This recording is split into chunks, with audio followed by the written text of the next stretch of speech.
Molt bon dia, benvinguts un divendres més a Gent de Benidorm. Ara que comencem un peliu més tard, però bueno, com sempre, avui, pues, la vespra del Dia Internacional de la Dona, pues, com no, tindríem que tindre a una dona així en el programa d'avui.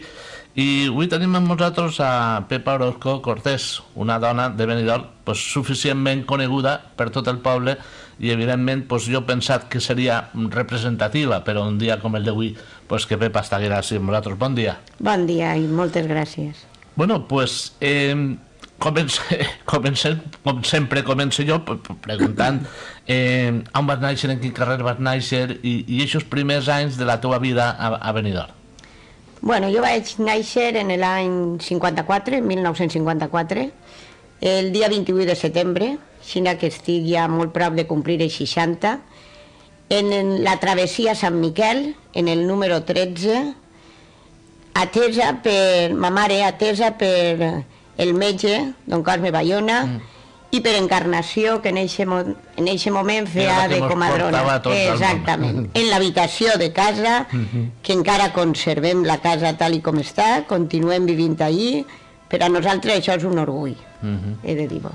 Bé, vas anar a les monges al principi, de col·legi, què recordes? Sí, els meus pares primerament em van dur a les monges i allí recorden molta estima al Sor Rosario, que de tots els xiquets d'aquell moment mos cuidava. Després, als 9 anys, vaig passar 8 anys per complir 9, vaig passar al Col·legi Lope de Vega, en el carrer Ricardo, ja que en les monges en aquest moment no es feia el batxiller i per a fer l'ingrés vaig anar al Lope de Vega. Vaig començar en el carrer Ricardo i després vaig acabar ja en el racó, en el nou col·legi Lope de Vega. Que van inaugurar més d'uno. També un bon temps, no? I parlant d'amistats, les teues amiguetes en aquell moment, des del col·legi, de les monges, a Lope de Vega, m'imagino que sempre les mateixes, no? Bueno, així en Benidorm, el grupet nostre, jo tenia de pandilla a totes les cosines Farats, Concha, Àngela, Bea, Pepa i després Isabel Ubago, que també era Isabel Ubago Farats. Estava la meva cosina Pepa, la de la Rosita, i Pepa de Besa. Charo Golf, o sigui, el veïnat. Les amiguetes eren les que anaven als monges i després amigues del veïnat. Després, en el Lope de Vega, vaig poder ampliar aquest cercle d'amistats degut que allí venien, al nou Lope de Vega en referís, venia gent d'Oliva, de Xàbia, de la Nucia, de Polop, o sigui que jo en el meu batxiller... Inclús d'Alacant, o sigui, recorde que venia l'autobús de Callosa, o sigui que jo tinc amics del col·legi que són dels pobles de la comarca i més i tot. Això diguem que ens va passar a tots els que vam estudiar allí, que tenien pues això, amistats d'altres pobles que venien a Benidorm, perquè tampoc era molt normal que hi hagués instituts en aquella època, salvo que anaves a Alacant, doncs no... Sí, també vull ressaltar una cosa interessant d'aquell moment. En la meva classe jo també tenia amigues alemanes, en concret Ingrid, Eva i Cristina, es anomene perquè estic molta estima i, claro, era una altra cultura, era una altra forma d'entendre la vida, un altre tipus de menjar, de conviure, i això a mi em va portar...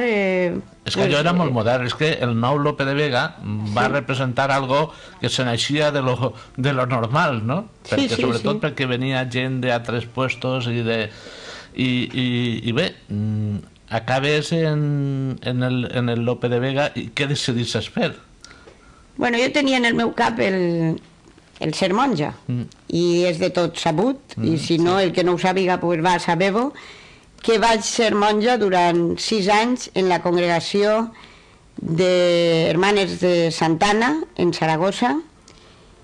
Primerament vaig anar a Alacant a estudiar magisteri, vaig començar magisteri en Alacant, però com tenia la vocació en aquest moment, vaig passar a València, on vaig fer el COU, i després ja vaig entrar en la congregació dels monges de Santa Anna, i vaig fer magisteri ja dins d'aquesta congregació i els estudis de teologia. Allò jo recordo en aquell moment també en Benidorm pues, va tindre ressò, no?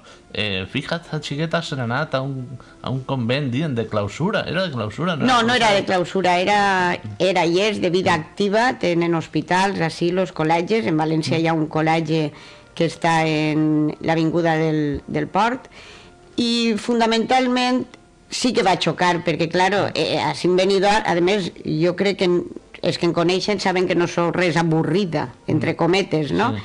Però, claro, va xocar perquè, de moment, Benidorm, que vivia el boom dels discoteques, de l'animació, de la vida, de poder eixir per la nit, etc., pues que algú d'ací decidirà anar-se'n, però, bueno, els camins de Déu són aixina i venen com venen. Molts anys vas estar? 6? 6 anys. Hasta que arriba un dia que decidisses que no vols continuar, no? Sí, jo vaig estar influïda, mon pare ho va passar molt mal, he de reconèixer que en aquests moments, bueno, la meva família, ma mare també, però mon pare li costava molt pensar que tenia una filla lluny, ell tenia altres projectes per a mi, per a nosaltres, per al meu germà i per a mi, i allò el va destrossar. I, bueno, pues ja les circumstàncies em van fer tornar a casa. Bé, tenim que parlar, evidentment, tenim que parlar de ton pare, d'aquesta empresa familiar, perquè ton pare, com ja t'ha dit abans, va ser, per a mi, un dels emprenedors de Benidorm, dels empresaris, diguem, una persona molt inquieta, no?, que volia fer coses, crec que va començar també, jo recorde, en el tema de l'agricultura, després en el transport. Bueno, mon pare, tot el món el reconeix com una persona treballadora. M'abuelo estava en la finca del Moralet i mon pare va passar allí els primers anys.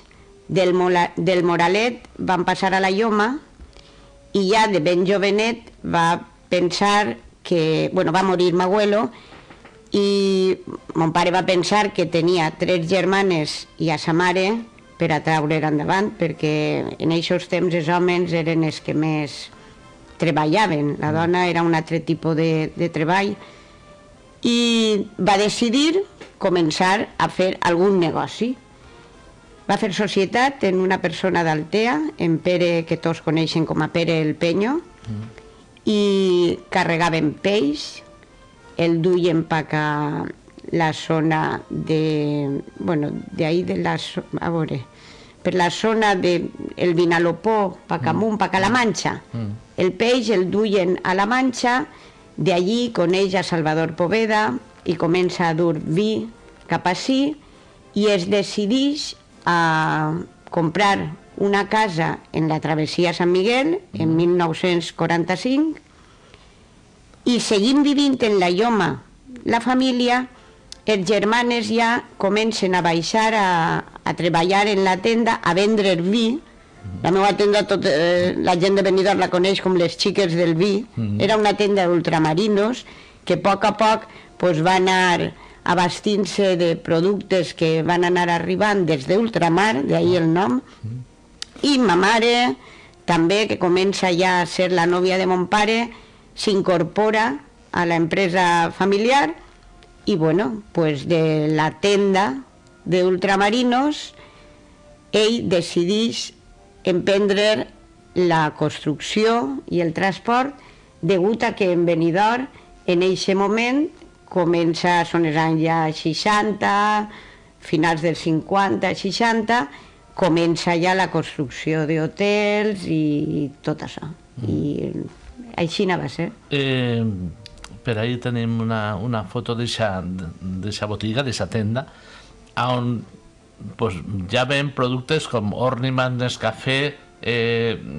Vol dir-se que ja en aquell moment en Benidorm pues, siga bé perquè, com has dit, ja venien alemans, ja havia turisme, ja havia gent d'ací i se venia pues, pràcticament de tot. Era com, diguem, encara que diguem el nom comercial, un mercadona en xiquetet, no? Pues sí, la veritat, jo recorde coses que m'han contat així en casa, així no menjaven mantequilla, però els meus pares compraven mantequilla i la venien als primers hotels en blocs que venien a buscar-la, o el jamó de llor, s'enduien les llandes de jamó de llor senceres, i també recorde que ma mare, bon matí, es veu que s'alçaven per a llevar a l'embotit la primera careta, que sempre quedava seca després de la nit, per a que quan arribaren a comprar pues, poder oferir-lo millor. I aquesta primera careta era la que nosaltres ens enduien al col·legi en el bocata. Era el bocadillo d'això. Després també lo del vi. Tots ens recordem aquests barriques grans de vi i la gent que anava a la seva botelleta a omplir-la. Sí, es venia el vi a granel. De fet, encara en casa, per si algú vol vindre a veure-ho, està oberta la casa per a tots, tenim encara el que és la bodega i es veu la baixar per on rodaven els barrils. Dalt tenim les boques on en mangueres passaven el barril, inclús tenim unes vaixelles de ceràmica gran i encara està l'etiqueta de a 6 pessetes el litro, a 7,20, el semidulce, que en aquest moment es venia molt. En fi, que és curiós, però ho mantenim i estem contents de fer-ho. El que podem dir que tot i ser vi, pues, es venia a granel, però era vi bo, era vi de qualitat, no? Sí, era vi de Monover, era vi de Salvador Poveda, era un bon vi, clar que sí.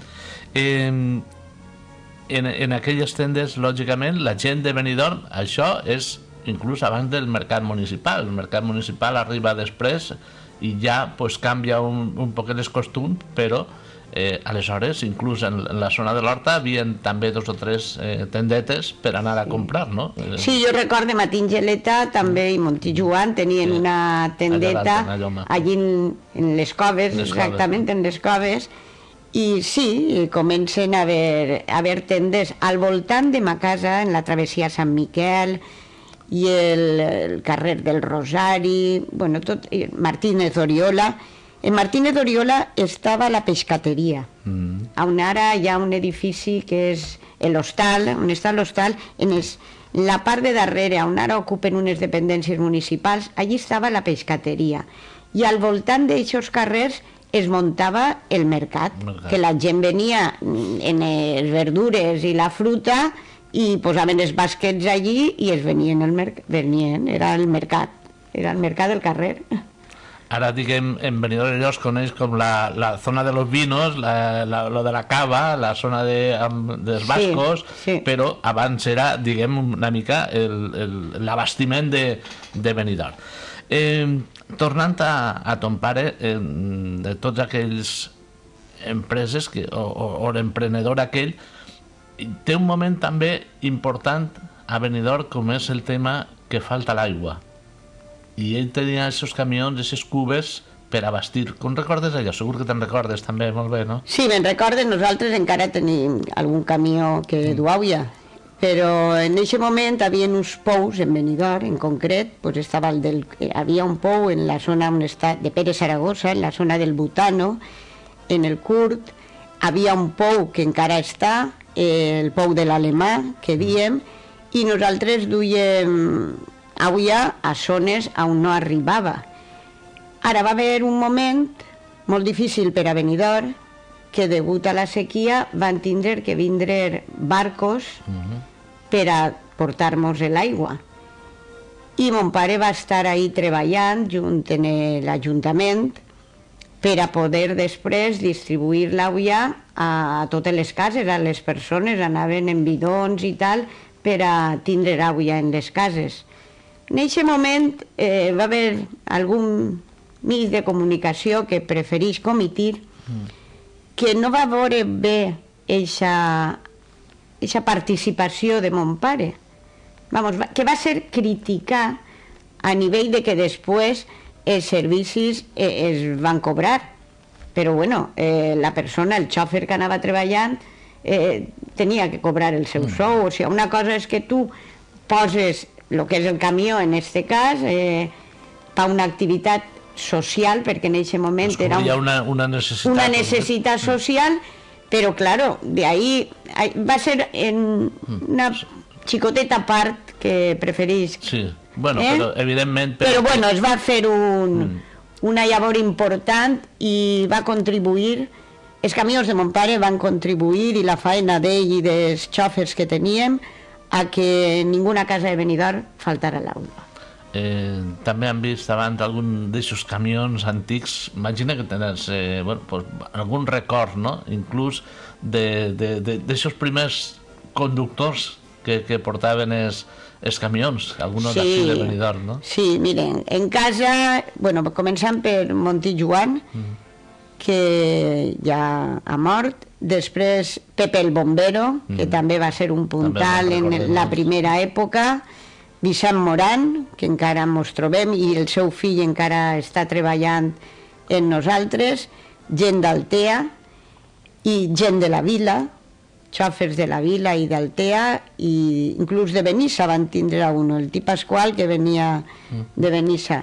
Sí, tot el món treballadors. Arribaria un moment en què la flota de camions seria important, no? No sé si ara encara continua sent-ho o... Pues mira, va ser molt important. Després, mon pare, bueno, pues ja és anys, el van apartar una mica del negoci i som nosaltres el que van iniciar. El meu germà va comprar més camions perquè el mercat ho demanava.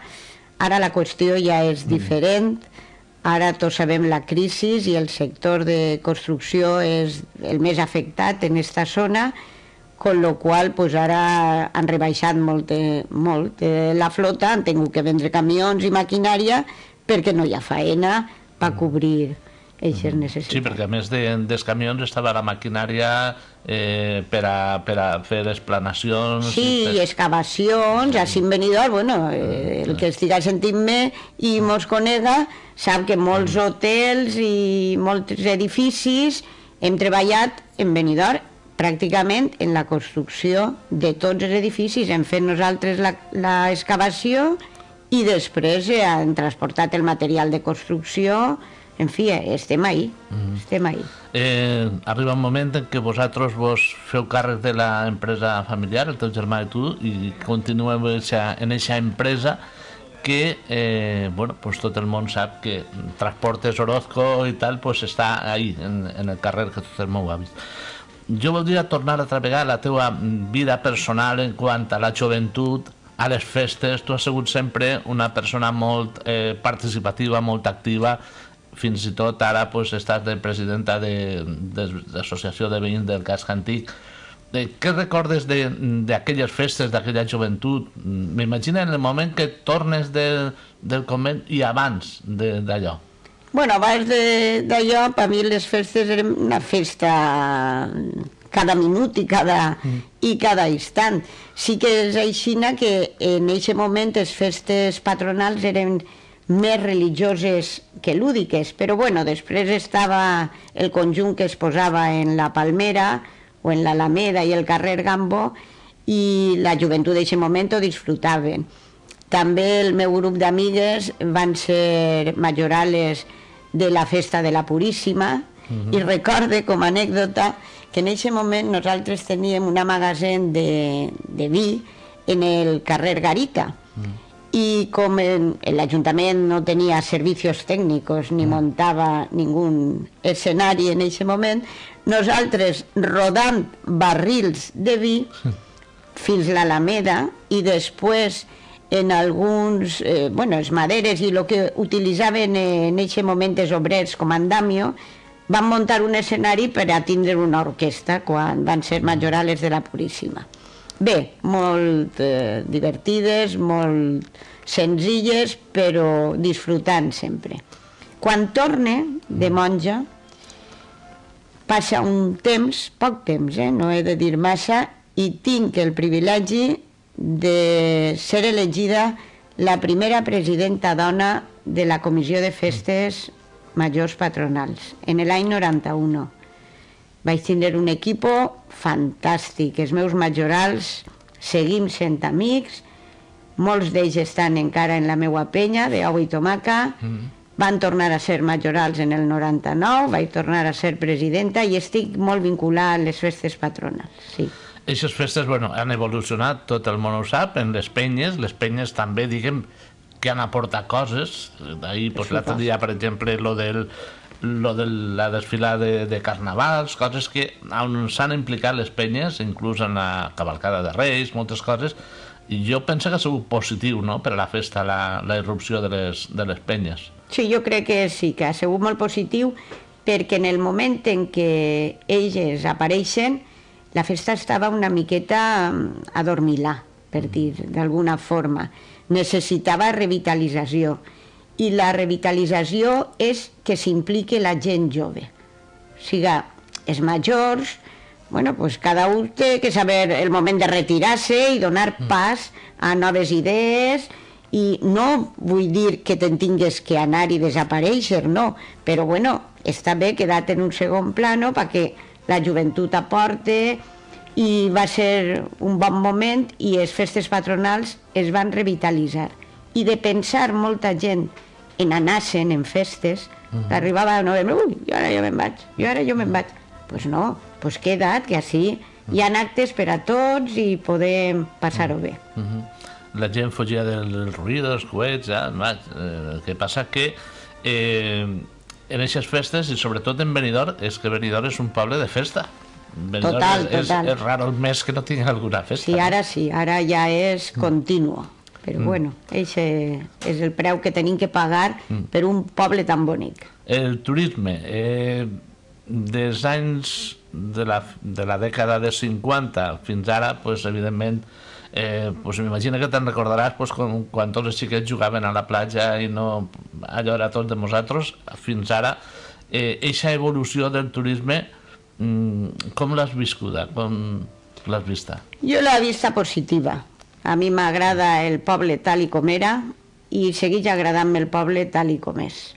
Ha hagut una evolució que sempre pot tindre algo positiu, algo negatiu, però jo en general crec que el turisme a Benidorm ha contribuït per a bé i bé.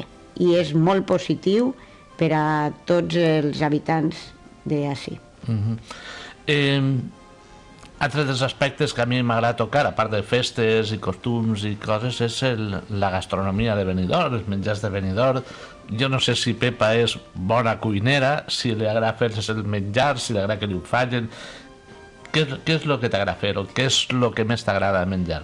Bueno, m'agrada la cuina, M'agrada la cuina i mentre ma mare ha estat entre nosaltres, ella ha sigut la que ha cuinat, però sempre m'ha clavat jo en ella i he després, i ara pues, puc fer els plats que ella cuinava. M'agrada molt els plats de peix. Soc més peixcatera que de car. I disfrute molt en una fritanga i una truita de queradilles. Quasi tots els que passen per així anomenen l'arròs en fresols, l'arròs en fresols. Pues sí, l'arròs en fresols a mi també m'agrada. En hivern, un bon plat d'arròs en fresols és de les coses que més estime. I de postres? Bueno, de postres diré que sóc especialista en flan. Si algú vol prendre un bon flan d'ou, m'ofereix a fer-lo. Després la tortada m'agrada molt, jo crec que la coca dolça d'ací de Benidorm, i en casa, per ma mare, que crec que era el que millor feia, els bollos de Sant Blai. El bollo de Sant Blai no sols n'han menjat la família, sinó n'ha menjat part del veïnat i molta gent del poble. I el codonyat. En casa tenim sempre costum de fer codonyat. A primers d'octubre, que ja és quan el codony està madur, comencem a collir-los per a tindre ja codonyat per a la festa i després per Nadal. És de les coses que més m'agraden. És un dels arbres que a lo millor ara últimament no se veu molt, però abans en l'horta, raro era l'horta que no tenia algun codonyer. Pues sí, efectivament. Sí n'és. I també m'imagina que te'n recordaràs d'aquella època en què a Benidorm havia tantes almàsseres que... Bueno, d'això jo tinc molt que parlar, perquè jo, el meu iaio, Joan, el pare de ma mare, el tio Joan el Moreno, que a ma mare a vegades li diem Pepa la Morena, pues tenia l'almarsa ja quan t'acaba el terme de Benidorm i entra ja a l'Alfàs, i en eixa almarsa he jugat i he gojat molt. No sé si t'assistís o fa poc encara... Bueno, no, el meu cosí Vicent, que és el que té ara la casa dels meus iaios, ja el que era l'utillatge, tota la maquinària, tot mos han repartit entre... Ma mare tenia 2 germanes més i entre els 3 ens hem repartit el que havia en l'almarsa, però bueno, en les hortes nostres ho tenim allí per a disfrutar. Que bonico era allò, no? Pues sí, jo recorde molta estima quan anaven allí. M'abuelo mos posava una llesca de pa dins de la gerra de l'oli i mos la treia xorrant, perquè provàrem el primer oli que feia. Bueno, però la gent que potser no ho hagi vist, pues en uns esportins es ficava les olives xafades i con una premsa, i clar, havia un macho que pegava... Un macho que anava rodant, primer es posava allí, el macho anava rodant i triturava el que és l'oliva. Després això es passava a una premsa que tenien els esportins i anaven prensant i anava eixint l'oli a la gerra. I d'allí de la gerra era quan ja es feia el trasbàs i tal. I després estaven els clots de morca, que era el més perillós que podia haver prop d'una almarsa, perquè ahí es posava la morca, el que és l'orujo, el desecho i tal, i era perillós. Jo recordo els meus cosins i jo, l'avís del meu iaio era no arrimeu-vos ahí, no vos arrimeu, perquè podies caure, en fi, no eren conseqüències bones. La gent tenia les seues oliveres, arreplegava les olives i les portava, i a canvi de la faena s'emportava l'oli, una part de l'oli, i hi havia una part que evidentment se quedava allí a canvi del treball, però que ha hagut gent així que m'ha dit que van arribar a haver 17 o 18. Sí, en Benidorm hi havia moltes almarses, és de veres, hi havia almarses. Vaig a contar una anècdota de la meva iaia Antònia. La meva iaia Antònia, les festes en l'Alfàs són en novembre, allí tenen un dia fixe pel Cristo, i després estaven les festes d'ací de Benidorm el segon cap de setmana. Bueno, doncs en el primer oli que ells treien, ma abuela se n'anava a Alacant en la marraixeta d'oli i a canvi d'això comprava bé l'abrigo o la sabata o el vestit perquè alguna de les seues filles estrenara en festes. Entonces el tema del trueque, per dir-ho d'alguna forma, existia a tots els nivells. Ella se n'anava en la marraixa d'oli a Alacant i se'n venien el que així no tenien, a lo millor la tela per fer-li l'abrigo o el vestit o les sabates. D'això em parla també que inclús no solament d'anar d'ací a Alacant, sinó que inclús la gent de l'Horta portava lo de l'Horta a Benidorm i s'emportava el peix. Sí, clar que sí. Claro, la gallina o el conill per el peix, inclús d'ací de Benidorm anaven a Sueca a dur arròs i se'n venien en el tren i duien així l'arròs, perquè així arròs, però en aquest moment, bueno, ni en aquest ni ara, no és que... Bueno, com ja no ens queda massa temps, has portat un llibre que es diu Al peu d'una foto de Kiko, així també te referisses a gent d'aquella època en la que vas tindre relació, no? Sí, jo així anomene... Bueno, Pepe Pagès era el comptable de la tenda, el primer comptable que van tindre en casa. Després va estar, quan ja mon pare comencen els camions, Paco, que tots l'anomenem Paco el Carburero, que són persones estimades per la nostra família. I entre les xiques del vi estava Pepa la Catarra, que ara lamentablement està malalta, està ingressada en l'hospital, i un record molt carinyós, amb molta estima per a ella.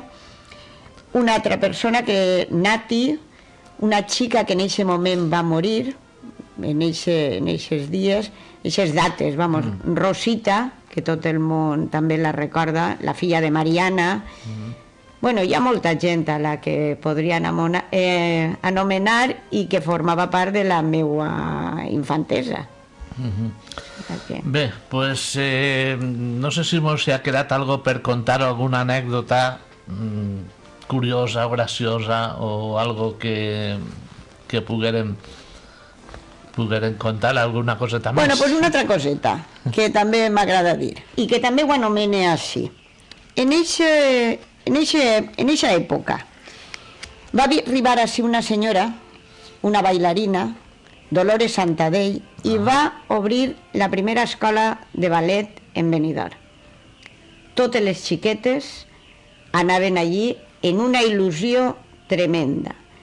Personalment, i crec que moltes de nosaltres, no coneixíem ni a Mozart, ni a Beethoven, no coneixíem ningú músic de la música anomenada clàssica. Mos va descobrir un món. A mi em va descobrir a estos músics, em va descobrir a Falla, em va descobrir un món. I totes teníem el gran somni de ser bailarines, Per mig d'ella anaven a examinar-nos al Conservatori de València, després ja va estar el Conservatori d'Alacant, però primerament agarraven la Unió i m'on anaven a València a examinar-nos. I jo crec que aquesta dona mereix el reconeixement de tots nosaltres. Avui en dia hi ha moltes escoles de ballet, com el de Maria José Moyà, per exemple, que va ser alumna de Dolores Santadell, Rosa, Maria José, la del Brisa, també van ser alumnes, Maria José Sánchez, que està ara en Granada, o sigui, que molta gent que ara segueix en les escoles venen d'ahir. I això és una cosa bonica. Bueno, pues se'ns ha acabat el temps. Nosaltres continuarem portant així personatges que ens conten coses de Benidorm i així entre tots pues anirem fent aquesta història radiofònica, també visual, i que al final pues ens servirà perquè el dia de demà la gent que vinga darrere pues sàpiga un poc d'aquesta història de Benidorm. Gràcies.